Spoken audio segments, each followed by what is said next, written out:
Hi there, Cari Palmer here. This is the second video of however many I make. This is on my refrigerator at all times. And what this does is it reminds me that I lived here for 33 years. Suicidal, depressed, pills. I was so dead. I wanted to be so dead, but I just kept getting like voices in my head saying, do this. And then I did. And then a voice would say, do this. And it was weird. So I do it. And I kind of went up this chart right here. Top line, every minute of every day. That's where you get when you land in the fifth dimension. When I talk to people about frequency, my energy, people feel differently when I come into a room.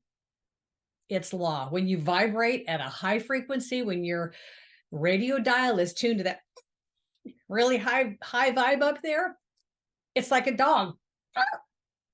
It's there. It's frequency. It's energy. Energy affects everybody. Everybody. So I've affected many people in this place where I live right now by my energy. And I was brought here.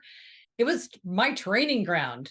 I was brought here to stare at the water from my window day in and day out by myself for a year plus and be silent with no people, no company, no visitors. Visitors are icky. You can't do that. And that's why I laugh at this. These people that are naysayers saying, you can't be really what you say you are, because they could only believe me up to this certain point. And then when I vibrated beyond their frequency, they're like, no, no. And I love some of the theories some of the people come up with. Oh, this is happening to you. And it's going to, it's a short lived. It's just like, I'm looking at these people like, oh my God, you guys have no idea where you actually can get to on this planet by doing what I've done. And yes, I shout, if I can do it, anybody can do it, because trust me, if I can do it, anybody can. If you have any part of your life that is really shitty and you want to make it better, I actively do stuff about it. I can't sit in shit. If you do, that's a choice you've made. My third book, I haven't opened up to go through what I have written yet, because it came through me last summer when my body was occupied by my higher self, and Cari the human was squished down to be put to rest for a while my higher self had a lot of work to do, a lot of work. And so Cari, was here, but I wasn't. It's impossible to describe. The third book will cover all of this. But everything that I dictated during the summer that will go in the third book, it was so powerful that I would go to the beach and I would just dictate. I would put the day and I would dictate. And I didn't want to remember any of it because it was so powerful. It was stuff that I don't know if it's been written. I think everything's been written. I just think it's written because it comes through my filter, my lens. I believe a lot of this stuff has come through me because I came through life as a complete clean slate with no beliefs about God, about church, about heaven or hell, because I never went to church. We had no religion with five daddies. So I had a clean slate. When my hoses opened up and I connected with divine, I was able to receive. I became a channel because I am present every moment of the day. We all talk about mindfulness and presence. It's what we strive for. I'm there. I went there years ago and I haven't fallen out of it. I have no thoughts ever in my head. I don't. When something comes in, it's guidance. It tells me what my next step is. So being completely isolated, completely alone, and having no thought, you are a blank canvas. You too would be able to hear anything that comes through you. So many friends that I've had along this journey, we were really good. They've still got every single one of my friends that I've been with on this journey. I love them all dearly. But if you're still plugged into the components of the human life that cause distress, that cause anything, meaning partnership, sharing, compromising, you can't get here. And this was what was really huge in my bath. The fact that I walked away from every living being that I knew. And this wasn't a choice. I don't want you people in my life anymore. No, what happened was I was brought to the Oregon coast. I was given a huge download, 5 days of illness with a very high fever. And then I came out of the download, and that's when I had my first meetings with God, and all of the channeling came through me, which is my third book, which is biblical in nature. And I can't even look at it until after the first book is out and the second book is done being worked on.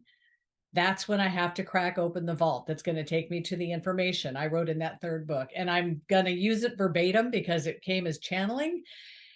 And I know it's going to be bigger than anything I've ever experienced because I know this feeling. Before I met God the first time, through Maria Elena Mexia and Dan Erickson, through the two of them, I was brought to God. I met God. And since then, I walk with God. And that's why I can be alone 24/7, because truly we never are alone. When I first moved in to this house, I moved in March. In May, it was the third Sunday in May, I was on a Zoom call with about 12 people on my screen. And I was told I was disappearing. I shared with a group, wow, I just was told I'm disappearing. We chatted, then we moved on.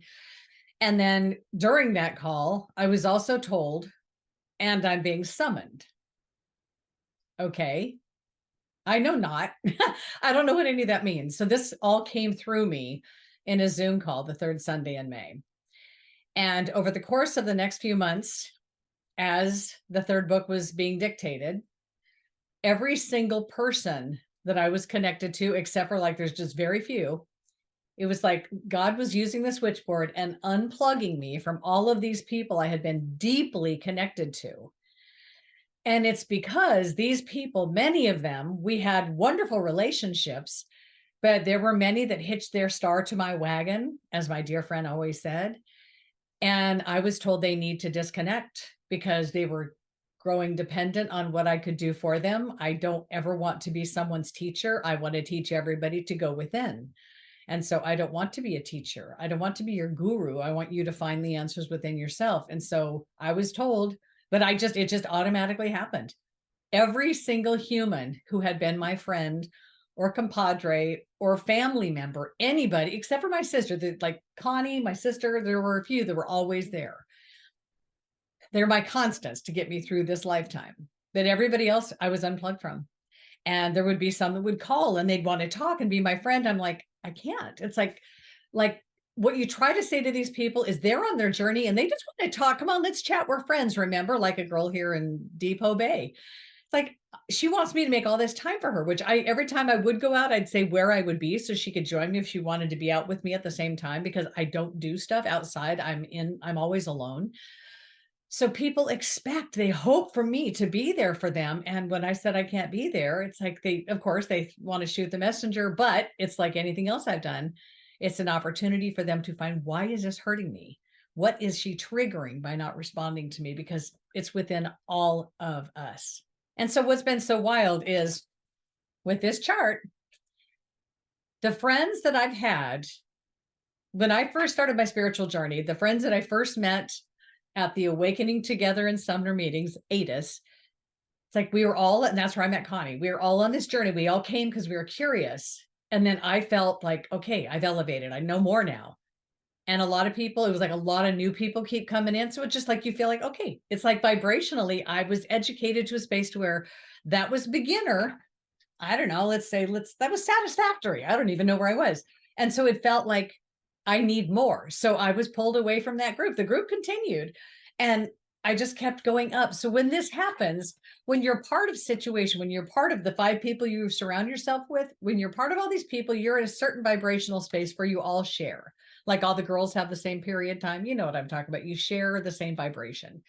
But when you raise your vibration, when you expand your consciousness, you find you slide up this scale. And when you do, you don't even realize it. But the people that you were friends with, the partners, the lovers, the jobs, the apartments that you're with at this lower space, they just go away and they kind of don't even matter. And you don't even realize why they don't matter because you find yourself in this new space and it's blissful. And all these new people show up and these new opportunities because it's the law of attraction. Like equals like, water seeks its own level. As you raise your vibration, everything that's not at that vibration goes away. And so my entire life has been me being sucked through this tube to where it's like best friends when I had no friends growing up because I moved 26 times by the time I was in 6th grade. It was like when I finally found my first best friend in Washington, and I had this friend in these groups and play dates for kids. And then I realized I can't do this. And I walked away from 76 friends. It was like done. I was told it's time to move on and be done. And I did. It was like I was done. And that's after I mourned the loss of having all these friends and having all these emails.